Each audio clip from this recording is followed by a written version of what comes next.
घेणार नाही, परंतु या कडव्या गावातील 12 वाड्यातून आले सर्व कार्यकर्ते बंधून काम करत असताना माझ्यासारख्या कार्यकर्त्याला मागच्या पंचवार्षिकमध्ये आपण भरघोस मतांनी निवडून दिलं. त्याचबरोबर त्याच ठिकाणी आता मी परत जिल्हा परिषदचा उमेदवार म्हणून लढतोय आणि ज्यांना आपण चित्तूरवरून निवडून आणले त्यांना शिंग कुठल्यात आणि ते परत आपल्या विरोधात लढतात. नक्कीच कडव्यातील मत एक 500 कमी होती, परंतु माझं गाव असेल, येरूर असेल, करुंगला असेल, आंब्यापासून पंचकृषी असेल, या ठिकाणी जे मतदार आहेत तुमचे नातेवाईक असतील किंवा उपस्थित स्टेजवर आमचे सर्व कार्यकर्ते आहेत,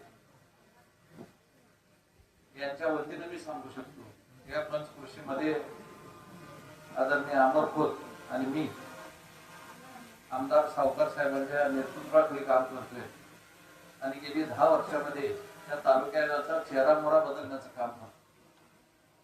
दुसरे उमेदवार नाही आहे. नक्कीच एखादा कष्टाळू शेतकरी असतो तसं आम्ही या मतदारसंघामध्ये प्रामाणिकपणे काम केले. त्या वाड्या वस्ती असतील, मोठी गावं असतील, विशाळगड सारख्या एखादा गड असेल, याची डेव्हलपमेंट करण्याचं काम आमच्यासारख्या कार्यकर्त्यांनी आदरणीय सावकार साहेबांच्या माध्यमातून केले. त्यामुळे येणारी निवडणूक आहे ही आमच्यासाठी जड नाही, जे लढतात ना त्यांच्यासाठी जड आहे. त्यामुळं कडवे ग्रामस्थांना मला एवढं सांगायचं आहे, गावात किती गदारोळ झाला तुमच्या, तरी परिसराच्या माध्यमातून अमरकोटलाच आम्ही 2000च्या लीडनं आणि मी त्याच्या पुढं कुठं असणार हे तुम्हाला त्यावेळेला कळत. त्यामुळं आम्ही शिकवलेले आम्हाला डाव शिकवणे तितकं योग्य नाही असं आम्हाला वाटतं. समोरच्यांना लढायचं त्यांना लढू द्या, परंतु विकास कामाच्या बाबतीत सांगायचं झालं त्याने आपण स्वतः नकटाय तर गाव नकट ठेवू नये. हे का बोलतोय आम्ही, ज्या ज्या वेळेला आम्ही निधी आणला त्या त्या वेळेला हे विरोध करायचं काम केलं.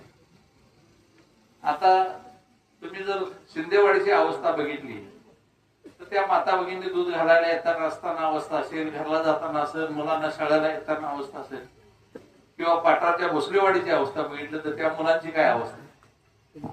आणि अशी मूर्ख तुम्ही सरपंच आणि झेडपी सदस्य जर निवडून दिले तर ह्या गावाचं अनेक वाटून झाल्याशिवाय राहणार नाही.